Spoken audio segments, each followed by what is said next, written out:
Mama, open.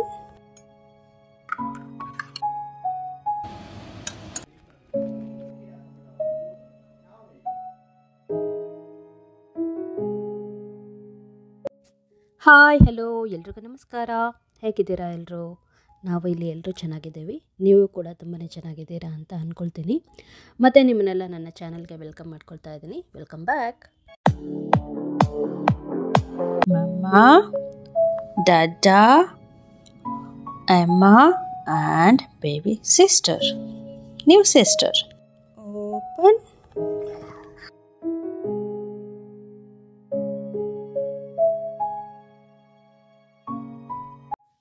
ನಿಮ್ಮದೆಲ್ಲ ಶಿವರಾತ್ರಿ ತುಂಬಾ ಚೆನ್ನಾಗಾಯಿತು ಅಂತ ಅಂದ್ಕೊಳ್ತಿದ್ದೀನಿ. ನಮ್ಮದು ಕೂಡ ಸಿಂಪಲ್ಲಾಗಿ ಸೆಲೆಬ್ರೇಟ್ ಮಾಡ್ಕೊಂಡ್ವಿ. ಇವತ್ತು ನಾನು ಸ್ವಲ್ಪ ಬೆಳಗ್ಗೆ ಬೇಗ ಎದ್ದಿದ್ದೆ, 5 ಗಂಟೆ ಹಾಗೆ. ಸ್ವಲ್ಪ ಬೆಳಗ್ಗೆ ಬೇಗ ಎದ್ದೇಳೋದಕ್ಕೆ ಟ್ರೈ ಮಾಡ್ತಾಯಿದ್ದೀನಿ. ವೀಕ್ಲಿ ಒಂದು 2 to 3 ಟೈಮ್ಸ್ ಹಾಗೆ ಬೆಳಗ್ಗೆ ಬೇಗ ಎದ್ದೇಳ್ತೀನಿ. ಮಗುದೇನಾದರೂ ಹಿಂದೆ ಮುಂದೆ ಸ್ಕೆಡ್ಯೂಲ್ ಆದರೆ ಸ್ವಲ್ಪ ಲೇಟಾಗಿ ಎದ್ದೇಳ್ತೀನಿ. ಲೇಟಾಗಂದರೂ 7:30 ಹಾಗೆ, ಬಿಕಾಸ್ ದೊಡ್ಡ ಮಗನ್ನ ಸ್ಕೂಲಿಗೆ ಕಳ್ಸೋದಿರುತ್ತಲ್ಲ. ಸೊ ಬೆಳಗ್ಗೆ ನಾನು ಕಾಫಿ ತೊಗೊಳ್ತಾ ಇದ್ದೀನಿ. ಇದು ಬ್ಲ್ಯಾಕ್ ಕಾಫಿ, ನಾನು ಹಾಲೇನು ಮಿಕ್ಸ್ ಮಾಡಿಕೊಂಡು ತೊಗೊಳ್ತಾ ಇಲ್ಲ.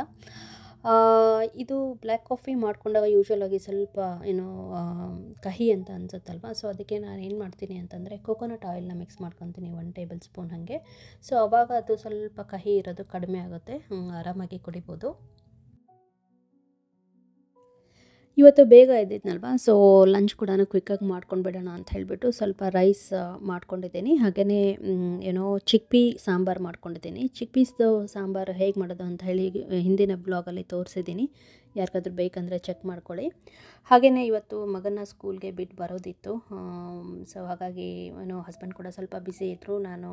ನಾನೇ ಬಂದಿದ್ದೆ ಸ್ಕೂಲ್ಗೆ ಬಿಟ್ಟು ಬರೋದಕ್ಕೆ. ಟಾಡಿ ಪಾಸ್ ಕೊಟ್ಬಿಡ್ತಾರೆ ಲೇಟ್ ಆದರೆ, ಬಟ್ 9:25 ಒಳಗಡೆ ಹೋದರೆ ಟಾಡಿ ಪಾಸ್ ಏನೂ ಕೊಡೋದಿಲ್ಲ. ಬಟ್ ಇವತ್ತು ಆ್ಯಕ್ಚುಲಿ ಒಂದೊಂದು ಅಪಾಯಿಂಟ್ಮೆಂಟ್ ಇತ್ತು, ಅದನ್ನು ಮುಗಿಸ್ಕೊಂಡು ನಾನು ಇವಾಗ ಅವನ್ನ ಡ್ರಾಪ್ ಮಾಡ್ತಾಯಿದ್ದೀನಿ. ಸೊ ಹಾಗಾಗಿ ಆಬ್ವಿಯಸ್ಲಿ ಟಾಡಿ ಪಾಸ್ ಕೊಡ್ತಾರೆ, ಬಟ್ ಮೆನ್ಷನ್ ಮಾಡಬೇಕು ಅಷ್ಟೇ ಡಾಕ್ಟ್ರ್ ಅಪಾಯಿಂಟ್ಮೆಂಟ್ ಅಂತ ಹೇಳಿಬಿಟ್ಟು.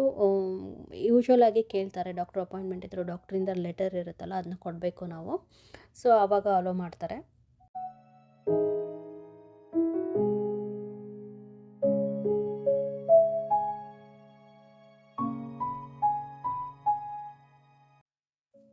ಸೊ ಮಗನ ಡ್ರಾಪ್ ಮಾಡಿ ಬಂದಮೇಲೆ ಮತ್ತೆ ನಾನು ಬೇಬಿ ಜೊತೆ ಸ್ವಲ್ಪ ಬ್ಯುಸಿ ಆದೆ. ಮತ್ತು ಬೇಬಿಗೆ ಸ್ವಲ್ಪ ನಾನು ಲಂಚ್ ಪ್ರಿಪ್ರೇಷನ್ ಮಾಡಿಕೊಂಡು ಊಟ ಮಾಡಿಸಿ, ಆ್ಯಕ್ಚುಲಿ ನ್ಯಾಪ್ ತೊಗೊಳ್ತಾಳೆ ಒಂದು, ಸೊ ಮಲಗಿಸಿ ಬಂದಿದ್ದೀನಿ. ಡೆಂಟಲ್ ಅಪಾಯಿಂಟ್ಮೆಂಟ್ ಇತ್ತು. ಒಂದು 2 ವೀಕ್ಸ್ ಮುಂಚೆ ನಿಮ್ಮ ಜೊತೆ ಒಂದು ವ್ಲಾಗ್ನ ಶೇರ್ ಮಾಡ್ಕೊಂಡಿದ್ದೆ. ಸಡನ್ನಾಗಿ ನನಗೆ ಹಲ್ಲು ನೋವು ಬಂದಿತ್ತು, ಸ್ವಲ್ಪ ಇನ್ಫೆಕ್ಷನ್ ಆಗಿತ್ತು ಅಂತ ಹೇಳಿಬಿಟ್ಟು. ಸೊ ಇವತ್ತು ಇಲ್ಲಿ ಬಂದಿದ್ದೀನಿ ನನ್ನ ಡಾಕ್ಟ್ರನ್ನ ನೋಡೋದಕ್ಕೆ. ಸೊ ಅಲ್ಲಿ ಹೋಗಿದ್ನಲ್ಲ ನಾನು ಡಾಕ್ಟ್ರು, ಅವರು ಎಲ್ಲದನ್ನು ಡಾಕ್ಯುಮೆಂಟ್ಸನ್ನು ಇವರಿಗೆ ಫಾರ್ವರ್ಡ್ ಮಾಡಿದ್ದಾರೆ. ನೋಡಬೇಕು ಇವತ್ತು, ನೋಡಿ ಇವರು ಏನು ಹೇಳ್ತಾರೆ ಅಂತ ಹೇಳಿಬಿಟ್ಟು.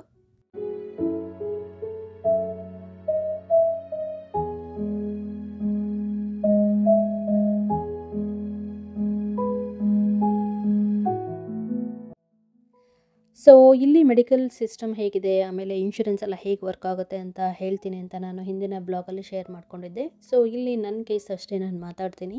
ಇವಾಗ ನಮಗೆ ಫ್ಯಾಮಿಲಿ ಮೆಡಿಕಲ್ ಇನ್ಶೂರೆನ್ಸ್ ಅಂತ ಏನು ಇರುತ್ತಲ್ಲ, ಸೊ ಯೂಶ್ವಲಾಗಿ ನಾವು ಡಾಕ್ಟ್ರ್ ಹತ್ರ ಹೋದಾಗ ನಮಗೆ ಕೋಪೆ ಅಂತ ಅಷ್ಟೇ ಪೇ ಮಾಡಿಸ್ಕೊಳ್ತಾರೆ. ಉಳಿದಿದ್ದು ಅವ್ರು ಏನು ಸರ್ವಿಸ್ ಕೊಡ್ತಾರಲ್ಲ ಅದೆಲ್ಲ ಆಲ್ಮೋಸ್ಟ್ ಇನ್ಶೂರೆನ್ಸ್ ಕವರ್ ಮಾಡ್ತಾ ಇರುತ್ತೆ. ಇದರಲ್ಲಿ ಕೆಲವೊಂದು ಸಲ ಡೆಂಟಲ್ ಸರ್ವಿಸಸ್ ಇನ್ಕ್ಲೂಡ್ ಆಗಿರುತ್ತೆ, ಇಲ್ಲ ಅಂತಂದರೆ ಇನ್ಕ್ಲೂಡ್ ಆಗಿರಲ್ಲ. ಸೊ ಇಟ್ ಡಿಪೆಂಡ್ಸ್ ನಾವು ಯಾವ ಇನ್ಶೂರೆನ್ಸ್ ತೊಗೊಂಡಿರ್ತೀವಿ ಅಂತ ಹೇಳಿಬಿಟ್ಟು. ನಮಗೆ ಮೇಯ್ನಾಗಿ ಮೆಡಿಕಲ್ ಹೆಲ್ತ್ ಇನ್ಶೂರೆನ್ಸನ್ನೇ ಬೇರೆ ಇದೆ, ಡೆಂಟಲ್ ಹೆಲ್ತ್ ಇನ್ಶೂರೆನ್ಸನ್ನೇ ಬೇರೆ ಇದೆ. ಸೊ ಬೇರೆ ಏನಕ್ಕೆ ತೊಗೊಳ್ತೀವಿ ಅಂತಂದರೆ ಕೆಲವೊಂದು ಸಲ ಇನ್ನೂ ಬೆಟರ್ ಸರ್ವಿಸ್ ಸಿಗಲಿ ಅಂತ ಹೇಳಿಬಿಟ್ಟು ನಾವು ಬೇರೆದನ್ನು ತೊಗೊಂಡಿದ್ದೀವಿ. ಸೊ ಇವಾಗ ನಾನಿಲ್ಲಿ ಏನು ಬಂದಿದ್ದೀನಲ್ಲ, ಇವರು ಇವಾಗ ಆಲ್ರೆಡಿ ನಂದೆಲ್ಲ ಏನು ರಿಪೋರ್ಟ್ಸ್ ಇದೆಲ್ಲ ಅದನ್ನೆಲ್ಲ ಚೆಕ್ ಮಾಡಿಬಿಟ್ಟು, ಸೊ ರೂಟ್ ಕೆನಲೂ ವರ್ಕೌಟ್ ಆಗೋಲ್ಲ, ಹಾಗೆಯೇ ಕ್ರೌನ್ ಹಾಕೋದೂ ವರ್ಕೌಟ್ ಆಗೋಲ್ಲ ಅಂತ ಹೇಳಿಬಿಟ್ಟು ಇವಾಗ ಹಲ್ಲು ತೆಗಿಬೇಕು ಅಂತ ಹೇಳಿದ್ದಾರೆ. ಸೊ ಇವತ್ತು ನಾನು ಆ ಪ್ರೊಸೀಜರ್ನ ಇಲ್ಲಿ ಮಾಡಿಸ್ಕೊಳ್ತಾ ಇದ್ದೀನಿ. ನಾನಿಲ್ಲಿ ಸರ್ವಿಸ್ ತೊಗೊಂಡ್ಮೇಲೆ ನನಗೇನು ಅನ್ನಿಸ್ತು ಅಂತಂದರೆ, ನಮಗೇನಾದರೂ ಡೆಂಟಲ್ ಇಶ್ಯೂಸ್ ಇರ್ಬೋದು ಅಥವಾ ಯಾವುದೇ ಟ್ರೀಟ್ಮೆಂಟ್ ಇದ್ದರೂ ಕೂಡ ನಾವೇನಾದರೂ ಇಂಡಿಯಾಕ್ಕೆ ಹೋದರೆ ಅಲ್ಲೇ ಮಾಡಿಸ್ಕೊಳ್ಳೋದು ಬೆಟರ್ ಅಂತ ಅನ್ನಿಸ್ತು. ನಾವು ಎಷ್ಟೇ ಚೆನ್ನಾಗಿರೋ ಇನ್ಶೂರೆನ್ಸ್ ತೊಗೊಂಡ್ರೂ ಕೂಡ 80% ಹಂಗೆ ಕವರ್ ಮಾಡ್ತಾರೆ. 20% ನಾವು ಮತ್ತೆ ಔಟ್ ಆಫ್ ಪಾಕೆಟ್ ಪೇ ಮಾಡಬೇಕು. ಅದು ಕೂಡ ಎಕ್ಸ್ಪೆನ್ಸಿವ್ ಅನ್ನಿಸ್ತು ನನಗೆ. ಯಾಕಂದರೆ ಒಂದು ಹಲ್ಲು ತೆಗೆಯೋದಕ್ಕೆ ತುಂಬಾ ಚಾರ್ಜ್ ಮಾಡ್ತಾರೆ ಇಲ್ಲಿ. ಅದು ನನಗೆ ಸ್ವಲ್ಪ ಬೇಜಾರಾಯಿತು. ಬಟ್ ನಂದು ಇನ್ಫೆಕ್ಷನ್ ಆಗಿ ವೆಯ್ಟ್ ಮಾಡೋಕ್ಕಾಗ್ತಾನೆ ಇರಲಿಲ್ಲ. ನಾನು ಆಲ್ರೆಡಿ ಆ್ಯಂಟಿಬಯೋಟಿಕ್ಸಲ್ಲಿ ಸ್ವಲ್ಪ ದಿನ ಇದ್ದೆ. ತೆಗಿಲೇಬೇಕು ಅಂತಂದರು ಡಾಕ್ಟ್ರು. ಹಾಗಾಗಿ ನಾನು ಇಲ್ಲಿ ತೆಗೆಸ್ಕೊಂಡೆ. ಇಲ್ಲಾಂದರೆ ನಾನು ಇಂಡಿಯಾಕ್ಕೆ ಹೋಗಿಯೇ ಇದೆಲ್ಲ ಪ್ರೊಸೀಜರ್ ಮಾಡಿಸ್ಕೊಳ್ಳೋ ಪ್ಲ್ಯಾನ್ ಇತ್ತು. ಸೊ ಕೆಲವೊಂದು ಸಲ ಏನು ಮಾಡೋಕ್ಕಾಗಲ್ಲ, ಅರ್ಜೆಂಟ್ ಇರುತ್ತಲ್ವ, ಹೋಗಲೇಬೇಕಾಗುತ್ತೆ. ಸೊ ಇದಾಗಿತ್ತು ಒಂದು ಕ್ವಿಕ್ ಅಪ್ಡೇಟ್. ಮತ್ತೆ ಸಿಗ್ತೀನಿ. ಬಾಯ್.